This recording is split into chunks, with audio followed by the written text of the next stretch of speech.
Hello everybody. So as I said earlier only that with physics we all need to solve more and more number of questions to ensure that we are able to attempt the paper. It's not just about learning theory, it's about applying the facts, applying the formulas in different avenues, and it requires actual practice to get into the habit of applying. So आज हम semiconductor physics के questions करेंगे. 7 marks की unit होती है. Short questions आते हैं इसमें. If you study the previous papers so you will be knowing that same type के क्वेश्चंस ही रिपीट होते हैं अक्सर. सो हम उन्हीं क्वेश्चंस को प्रिपेयर करने वाले हैं. So this is our unit semiconductor physics, और इसमें कुछ क्वेश्चंस हैं जिनको हम ख़त्म करते हुए थोड़ा सा इस चैप्टर के लिए तैयार होंगे. 7 marks. Answer number 1. Question number 1 क्या है हमारा? देखिए, question number 1 says with the help of circuit diagram describe the method to obtain PN junction diode characteristic when it is forward bias. With the help of circuit diagram describe the method to obtain PN junction diode characteristic when it is forward bias. Diode की जो characteristic होती हैं, characteristic मतलब VI characteristic, how the voltage varies with current. ये variation हमें दिखाना है with the help of circuit diagram. And then draw the shape of the characteristic also. So one is the circuit diagram that we have to make, and the other is the draw the shape of the characteristic also. So let's begin. हमारे पास दो diagrams हैं इस case में. सबसे पहले हमें circuit diagram बनाना है. तो फॉरवर्ड बायस स्टडी करने के लिए हमें क्या करना होता है? डायोड को फॉरवर्ड बायस करना होता है. This is our diode. I hope it's visible. Yes.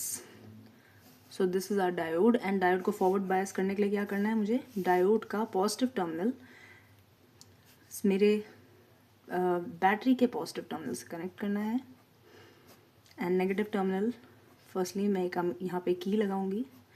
एक वेरिएबल रेजिस्टर भी लगाऊंगी. क्यों? ताकि मैं सर्किट में वोल्टेज वेरी कर सकूं. किसके अक्रॉस? जब ये वेरिएबल रेजिस्टर अपनी रेजिस्टेंस बदलेगा तो मेरी बैटरी जो वोल्टेज दे रही है उसका कुछ पार्ट ये सर्किट, ये रेजिस्टर लेगा और कुछ पार्ट ये डायोड लेगा. अगर इसका वोल्टेज वेरी कर रहा है, इसको जो भी वोल्टेज अपीयर हो रहा है, क्यों वेरी कर रहा है? बिकॉज इसकी रेजिस्टेंस बदल रही है. तो ये जब वोल्टेज अलग लेगा, यूज़ करेगा, तो डायोड के पास भी एक अलग वोल्टेज पहुंचेगा, और वो अलग वोल्टेज मुझे VI कैरेक्टरिस्टिक बनाने में हेल्प करेगा. तो यहाँ पे मेरा एक अमीटर कनेक्ट हो जाएगा सीरीज़ में, एंड ये मैंने किया. एंड साथ में मुझे वोल्ट मीटर भी एक लगाना पड़ेगा, so as to ensure that diode also gets a voltage. यहाँ पे V1 लिख देंगे हम, ताकि हमें डायोड का वोल्टेज पता चल जाए. So this is my PN junction diode, positive terminal connected with the positive terminal battery, negative terminal with the negative terminal of the battery. इसमें सब चीज़ें हैं. अब फॉरवर्ड बायस के लिए यही वाला सर्किट बनता है. अब फॉरवर्ड बायस की अगर कैरेक्टरिस्टिक्स बनानी है तो एक्स एक्सिस में मैं दिखाऊंगी इंडिपेंडेंट फैक्टर V, और वाई एक्सिस में मैं दिखाऊंगी मेरा डिपेंडेंट फैक्टर करंट, जो मिली एम्पियर में आता है फॉरवर्ड बायस में. यस. तो जितना आपको याद है उस हिसाब से आपने देखा होगा कि जब वोल्टेज बढ़ाना हम शुरू करते हैं तो शुरुआत में करंट बहुत धीरे धीरे बढ़ता है, बहुत कम वैल्यू आती है, और एक पर्टिकुलर टाइम बाद वैल्यू आनी शुरू होती है, और वो पर्टिकुलर वैल्यू हमारी क्या होती है? नी वोल्टेज. तो ये मैं ऐसे करके बना दूंगी. उसके बाद मेरा करंट ऐसे जा सकता है. This particular position is my knee voltage. Why knee voltage? Because it is that voltage at which my diode starts showing current. Germanium के लिए कितना आता है? 0.3 वोल्ट, और सिलिकॉन के लिए आता है 0.7 वोल्ट. ऐसे करके हम याद रखेंगे. देन आपने करंट दिखाया. अब इसमें आपको क्या याद रखना है? ये है आपका नी वोल्टेज. यस, इसके कॉरस्पॉन्डिंग ये पर्टिकुलर वैल्यू. नाउ एक और चीज़ आप इसमें दिखाएंगे, वो है डायनेमिक रेजिस्टेंस. आपको पता है कि एक्स एक्सिस के अलोंग हमारी कौन सी क्वांटिटी है? वोल्टेज, और वाई एक्सिस के अलोंग करंट. तो अगर मैं यहाँ से एक परपेंडिकुलर्स ड्रॉ करूँ, ये परपेंडिकुलर्स मैं ड्रॉ कर रही हूँ, तो मैं जानती हूँ कि ये वाली जो क्वांटिटी है वो दिखाएगी मेरा चेंज इन करंट. ये देख सकते हैं आप, इनके कॉरस्पॉन्डिंग है ये. This is your delta I. और ये वाली जो क्वांटिटी है ये मेरा दिखाएगी change in voltage, that is delta V. So इस केस में आपका जो स्लोप है, slope that is theta, it would be equal to delta I upon V. Yes, delta I upon V के बराबर होगा. पर डेल्टा I अपॉन V क्या होता है? Delta I upon V is 1 upon R, और आर इस केस में क्या है हमारी डायनेमिक रेजिस्टेंस। इसको डायनेमिक रेजिस्टेंस क्यों बोलते हैं? Because this is a resistance which keeps on changing its resistance, which keeps on changing its value. तो एक फैक्टर आपने ये दे दिया, उसके बाद आपको और क्या देना है इसके बारे में आप ये बता देंगे। नॉन ओहमिक डिवाइस है, ये आपको भी पता है, यस, और दैट्स ऑल। इतना आप लिख देंगे, आपका 2 मार्क्स हो जाएंगे। ओके, ठीक है। So this is how we complete our 2 mark का question that comes from this chapter. Then let's move to the next question. Answer number 2 question देखते हैं। Class question says a P type silicon semiconductor, किस type का है? P type का है। P type यानी कि इसमें क्या डाला है? P type material, P type P group का एलिमेंट डाला है, यानी कि इसमें या तो क्या डाले होंगे? 13 ग्रुप के एलिमेंट्स डाले होंगे। एल्यूमिनियम डाल सकते हैं, बोरॉन डाल सकते हैं। Okay, so a P type silicon semiconductor is made by doping, doping की गई है। डोपिंग यानी कुछ एक्सटर्नल एलिमेंट डाला गया है, और वो एक्सटर्नल एलिमेंट क्या है? या तो एल्यूमिनियम या बोरॉन, 13 ग्रुप के। By doping in average of 1 dopant atom per 5 × 10⁻⁷ silicon atoms. कितना डाला है? By doping an average of 1 dopant atom per 5 × 10⁻⁷ silicon atoms. Silicon के अगर 5 × 10⁻⁷ सिलिकॉन एटम्स हैं तो उसमें एक एल्यूमिनियम का एटम डाला गया है, ठीक है। डोपिंग इस तरीके से की गई है। Now if the number density of silicon atoms in the specimen is 5 × 10⁻28 atoms per metre cube, यानी अगर सिलिकॉन एटम्स की डेंसिटी इतनी है, कितनी? 5 × 10⁻28 atoms per metre cube, find the number of holes created per cubic centimetre class. बहुत important बात आ गई, ये पर मीटर क्यूब में है, ये सेंटीमीटर क्यूब में निकालनी है। In the specimen due to doping. तो पहला काम तो हमारा यूनिट कन्वर्जन का है, क्योंकि जब सेम सिस्टम में होते हैं मतलब तभी हम फिजिक्स के फॉर्मूलाज को अप्लाई करते हैं। Now find the number of holes created per cubic centimetre in the specimen due to doping. Also give 1 example of the dopant, यानी इसके 2 पार्ट्स हैं, आपको एक पार्ट एग्जाम्पल भी देना है और नंबर ऑफ होल्स क्रिएटेड भी निकालना है। चलिए शुरू करते हैं। सबसे पहला काम क्या है हमारा? हमें जो हमारी नंबर डेंसिटी दी है किसकी? सिलिकॉन एटम्स की। सो नंबर डेंसिटी दी है हमें 5 × 10⁻28 एटम्स पर मीटर क्यूब, पर मीटर क्यूब। तो इसको मुझे पहले कन्वर्ट करना होगा किसमें? सेंटीमीटर क्यूब में, क्योंकि मेरा फाइनल आंसर वो सेंटीमीटर क्यूब में मांग रहे हैं। तो 1 मीटर क्यूब को अगर मैं सेंटीमीटर में कन्वर्ट करूँ तो ये बनेगा 100 × 100 × 100 सेंटीमीटर क्यूब। 3 मीटर है ना ये, 1 मीटर × 1 मीटर × 1 मीटर, तो मैंने 100 सेंटीमीटर 100 सेंटीमीटर 100 सेंटीमीटर लिखा, तो ऐसे करके बन गया। मेरा आंसर आएगा 5 × 10⁻28, ये कितने हैं? 10⁻6, ऊपर डिवाइड में माइनस में, इतने एटम्स पर सेंटीमीटर क्यूब हो गया ये। तो ये आएगा 5 × 10⁻22 एटम्स पर सेंटीमीटर क्यूब। इतना मुझे सिलिकॉन दिया है, ठीक है, इतने सिलिकॉन के एटम्स हैं। नाउ अब वो कह रहे हैं कि उन्होंने कितने डोपेंट एटम्स डाले हैं? 5 × 10 मतलब 1 dopant atom per 5 × 10⁻7 silicon atoms. अब बात सोचिए, अगर इतने मेरे पास सिलिकॉन के एटम है और हर 5 × 10⁻7 एटम्स पे एक एल्यूमिनियम या बोरॉन का एटम ऐड किया गया है, तो एल्यूमिनियम बोरॉन से कितने होल बनेंगे? हर एटम से एक होल बनेगा। आपको पता है एल्यूमिनियम ये सब किसके हैं? 2, 3। अगर बोरॉन की मैं एटॉमिक नंबर देखूं, सॉरी बोरॉन Z = 5 है, तो इट्स 2,3, यानी वैलेंसी इसकी क्या बनेगी? इसके पास 1 इलेक्ट्रॉन की, सॉरी 2, 2, 1 सेकेंड ऑर्बिटल में तो हमारे 2,3 है, हाँ जी। सो 1s2 2s2 होता है, राइट, 2p6। नहीं ठीक है, बिल्कुल सही जा रहे हैं, केमिस्ट्री है थोड़ा सा गड़बड़ हो जाती है। सो 2,3 मैंने लिखा है, तो इसको बेसिकली एक होल क्रिएट होगा ये, इसको अपने टेट्रावैलेंट बनने के लिए, मतलब अगर ये सिलिकन के साथ डोपिंग कर रहा है, यानी अगर आपके सिलिकन के एटम्स हैं चारों तरफ, जैसे ये सिलिकन है, सिलिकन ने अपने 4 इलेक्ट्रॉन्स बॉन्डिंग के लिए दिए हैं, और साइड में दूसरा सिलिकन है, उसने भी अपने 4 इलेक्ट्रॉन्स दिए होंगे। ऐसे आपने क्या बनाई, कोवेलेंट बॉन्डिंग, पर यहाँ पे आपने एक क्या दे दिया, लेट्स से बोरॉन। तो बोरॉन क्या देगा, बोरॉन होल देगा। बोरॉन के पास इलेक्ट्रॉन नहीं है, 4 नहीं है बोरॉन के पास, सिर्फ 3 इलेक्ट्रॉन है, तो बोरॉन यहाँ से एक होल देगा। इन सब अपने 3 इलेक्ट्रॉन तो वो बाकी 3 सिलिकन के साथ बॉन्ड कर लेगा, पर एक जगह पे उसने क्या दिया, एक होल। और इस होल की वजह से हमारी क्या शुरू हो जाएगी, कंडक्टेंस। इसकी वजह से हमारी कंडक्टेंस शुरू होगी, और this is how the semiconductor doped semiconductor start conduction. Boron डालने से मेरे होल्स की कॉन्सेंट्रेशन बढ़ जाएगी। नाउ सिलिकन के अगर उसने मेरे को एटम्स दिए हैं और उसने कहा है कि हमने एक बोरॉन एटम पर 5×10⁻⁷ सिलिकन एटम्स में डाला है, तो ऐसे करके मैं 5×10⁻22 एटम्स ऑफ सिलिकन पर सेंटीमीटर क्यूब में पार्ट्स निकाल सकती हूँ कि इसमें कितने आपके बोरॉन के एटम्स होंगे।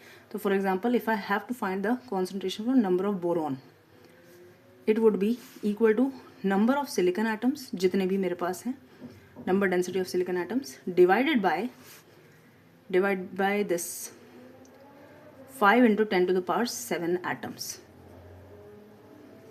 क्यों, क्योंकि जितने मेरे ओवरऑल सिलिकन एटम्स में इतने अगर मैं पार्ट्स बना दूं तो उतने ही मेरे पास पर क्या आएंगे, नंबर ऑफ बोरॉन एटम्स। तो this is your 5×10⁻22 atoms of silicon पर सेंटीमीटर क्यूब।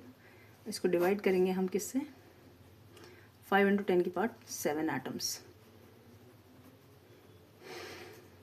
और जैसे ही आप इसे डिवाइड करेंगे आपको मिलेगा क्या, 10 की power let's say 22 - 7, so it would be 22 - 6 15, 10⁻15 atoms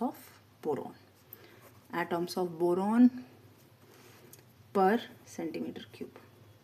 थोड़ा थिंकिंग के हैं, पर इसी टाइप के जब बार बार आएंगे तो आपके लिए ये बहुत आसान हो जाएगा करना। तो बोर्ड्स का क्वेश्चन है ये, इस टाइप का आपको आना चाहिए। So आपको 10⁻15 atoms of boron per centimeter cube, this is the answer. Let's move to the next question, class.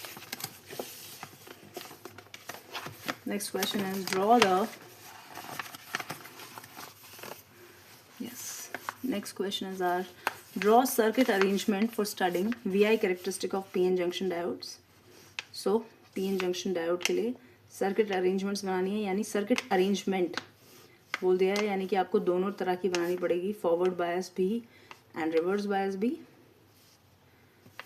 Then show the shape of the characteristic of diode, यानी VI characteristic, show the shape of characteristics of diode, यानी VI characteristics आपको बनानी है forward bias के लिए भी और reverse bias के लिए भी। पहले पार्ट में सर्किट बनाना है, सेकंड में VI ग्राफ बनाना है। Then mention 2 information that you can get from these characteristics. आपको क्या इस information मिलेगी। So class, very basic theoretical question that's repeated every single time.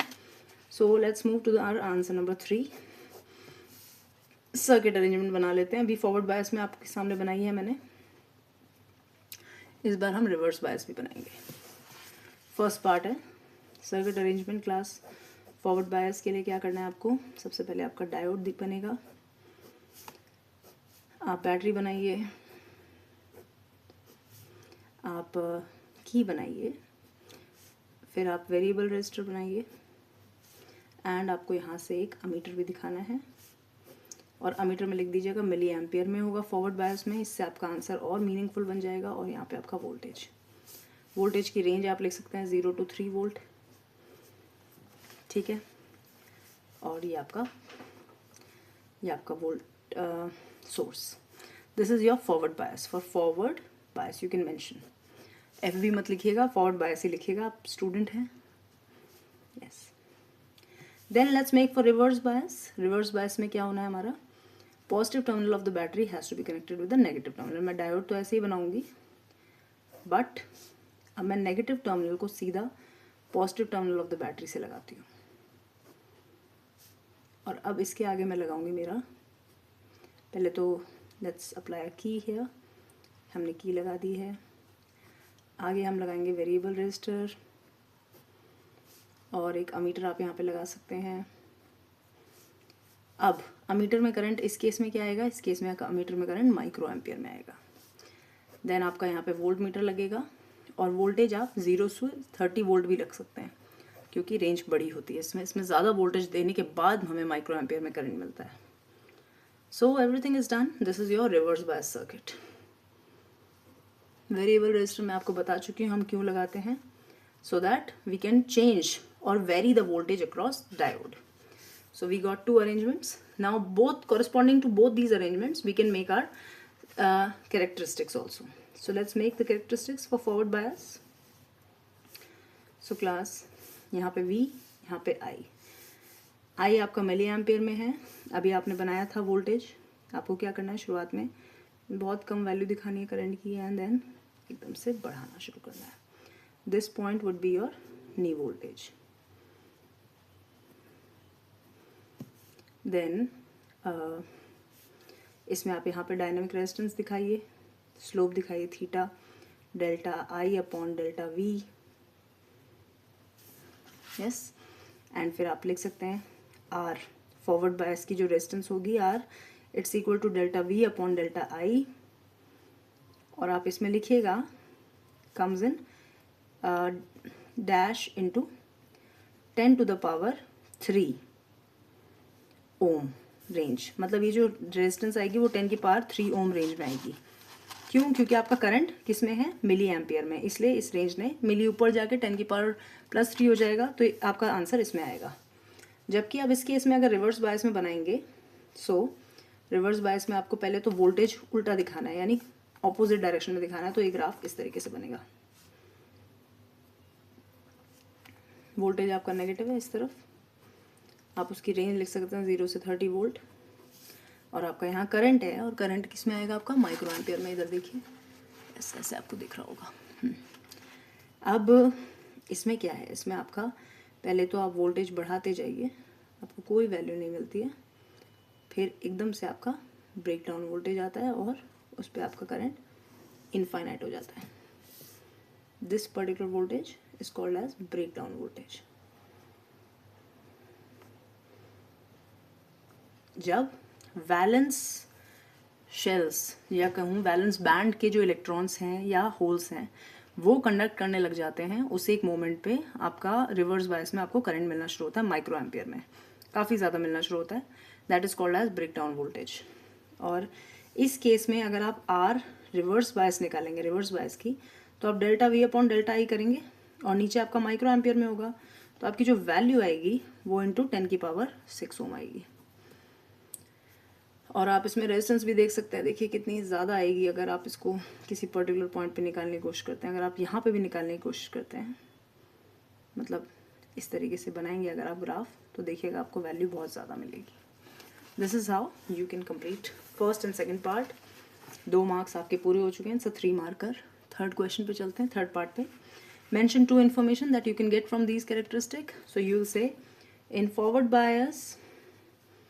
in forward bias arrangement, diode works as a conductor की तरह थोड़ा काम करता है, with resistance in the range of 10 to the power 3 ohm and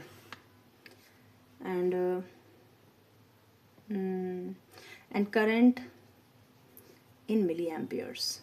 Yeah, similarly in reverse bias arrangement, इसको आपको पूरा complete लिखना है, मुझे तो थोड़ा जल्दी वीडियो कंप्लीट करनी है इसलिए मैं ऐसे लिख रही हूँ। Diode works as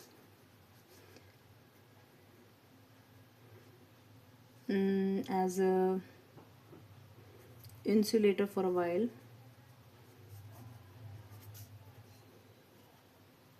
and then gives current in the range of microampere, resistance as 10 to the power 6 ohm. ये बात लिखेंगे, आपको मार्क्स मतलब आपके कंप्लीट माने जाएंगे. That's all. So here the 3 marker is complete. Let's move to the next part. Class answer number 4 देखेंगे. Question number 4 देखेंगे आप, तो मैं देख रही हूँ तो मुझे दिख रहा है कि ये रिपीटेड क्वेश्चन है, सेम वही है जो इससे पहले था. सो क्वेश्चंस रिपीट भी होते हैं. Next is this one. Again this is the same question, so इस पर हम नहीं जाएंगे. ये वही क्वेश्चन है जो अभी अभी हमने किया. Next is the fifth question. Fifth question, the threshold voltage, class threshold voltage of silicon diode is 0.7 volt.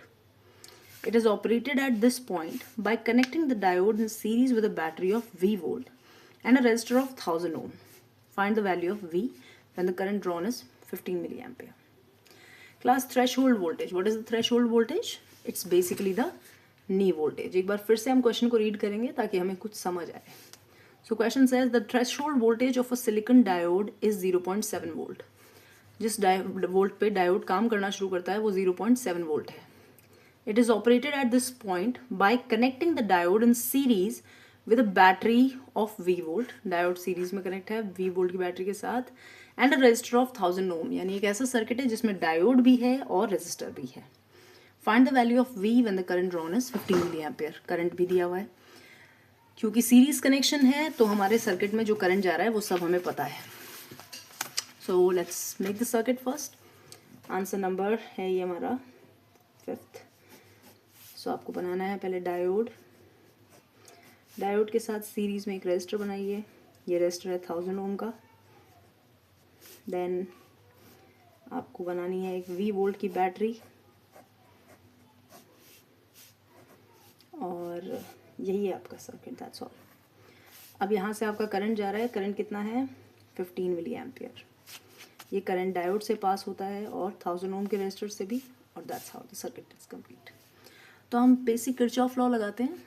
V minus, पहले तो ये V हमारा सोर्स वोल्टेज है और ये V क्या होगा? डायोड का वोल्टेज, जो जितना डायोड ने यूज़ किया, minus IR is equal to 0. Yes, V की वैल्यू मुझे नहीं पता, पर मुझे डायोड का पता है कि डायोड ने कितना लिया है? 0.7 वोल्ट. माइनस IR यानी 15 मिली एम्पियर. मिली को 10 की पावर -3. ये यूनिट की काम साथ साथ होने चाहिए, तभी आपके गड़बड़ नहीं होगी, नहीं तो आंसर्स में हमेशा गड़बड़ होती है. R की जगह आपका 1000 आ गया, equal to 0. Yes, I hope this visible what I am writing.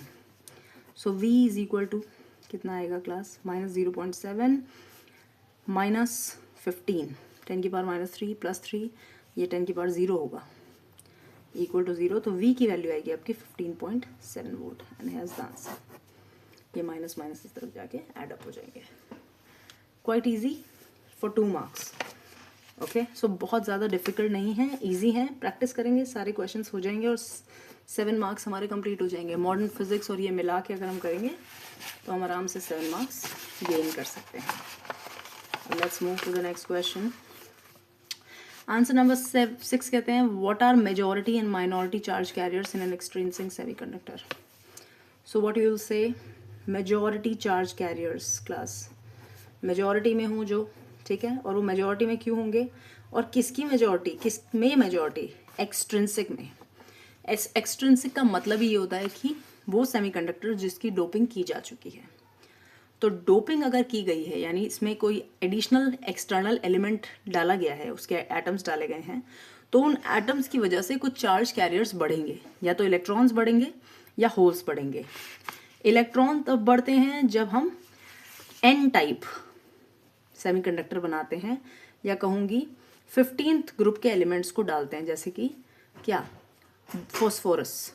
Phosphorus को अगर हम डालते हैं तो हमारे N टाइप सेमीकंडक्टर बनता है. बट होल्स कब बढ़ेंगे? जब आप P टाइप सेमीकंडक्टर बनाएंगे और क्या डालेंगे? 13th ग्रुप के एलिमेंट्स. तो 13th ग्रुप के जब एलिमेंट्स आप डालेंगे, हाँ बेटा, अभी बताऊंगी मैं आपको, अभी मैं काम कर रही हूँ, just a second. So 50 type 13th group semiconductor elements. So now the thing is 13 group यानी क्या, बोरॉन, एल्यूमिनियम, ये सब डालेंगे तो इससे होल्स बढ़ते हैं. तो मेजॉरिटी चार्ज कैरियर क्या है? Majority charge carriers are those charge carrier, आप ब्रैकेट में लिख सकते हैं इलेक्ट्रॉन और hole, which are in higher concentration.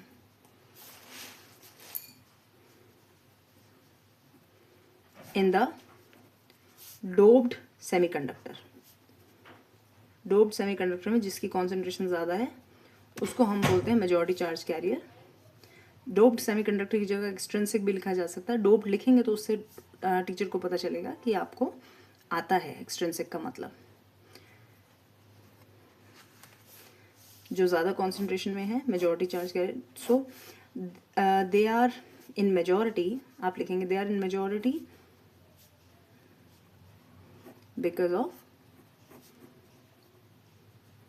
of added impurity atoms. impurity atom जो भी आपने ऐड किए हैं उनकी वजह से ये चार्ज कैरियर्स मेजॉरिटी में आते हैं.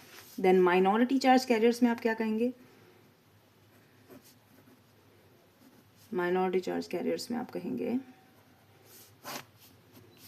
Are those charge carriers which are in lesser concentration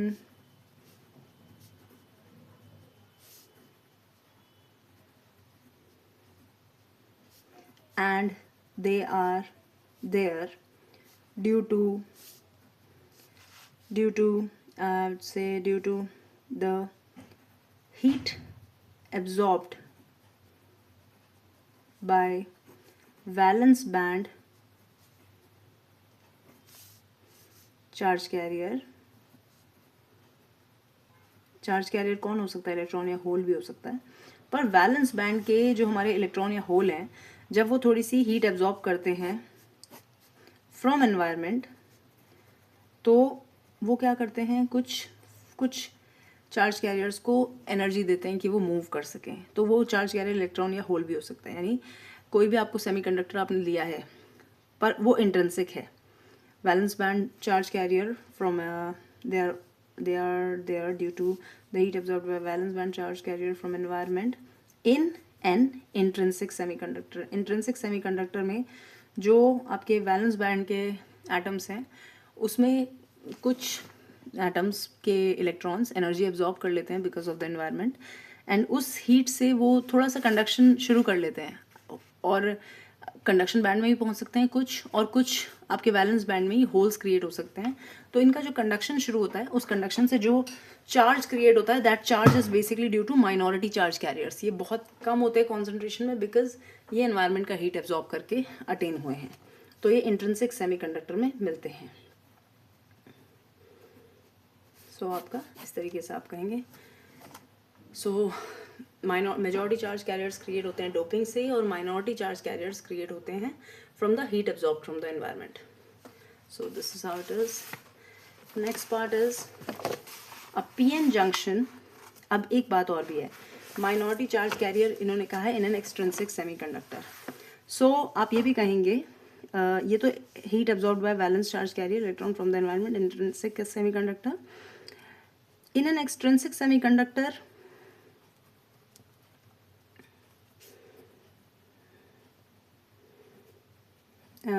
in an extrinsic semiconductor the opposite.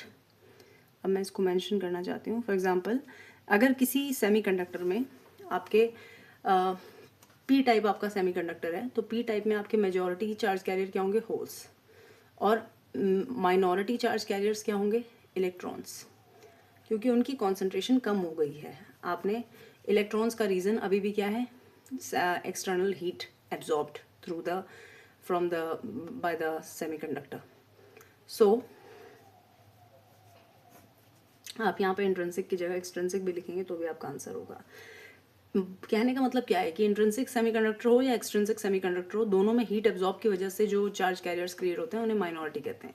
Doping की वजह से जो चार्ज कैरियर्स क्रिएट होते हैं वो मेजॉरिटी में होते हैं क्योंकि आपने डोप्ड एलिमेंट एक पर्टिकुलर टाइप का डाला है.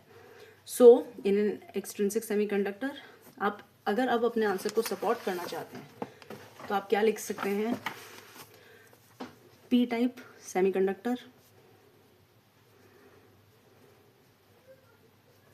मेजॉरिटी चार्ज कैरियर क्या होंगे आपके, सॉरी यहाँ पे विजिबल नहीं है, मेजॉरिटी चार्ज कैरियर आपके होंगे होल्स और माइनॉरिटी होंगे आपके इलेक्ट्रॉन्स। जबकि अगर आप एन टाइप बनाएंगे तो आपके मेजॉरिटी चार्ज कैरियर्स होंगे इलेक्ट्रॉन्स और माइनॉरिटी चार्ज कैरियर्स होंगे होल्स। बस, that's how we can get things done. Now next is B part. A PN junction is forward biased. Describe the movement of charge carriers which produce current in it. So PN junction is forward bias. Describe the movement of charge carriers which produce current in it. So you'll say in a PN junction, in a forward bias PN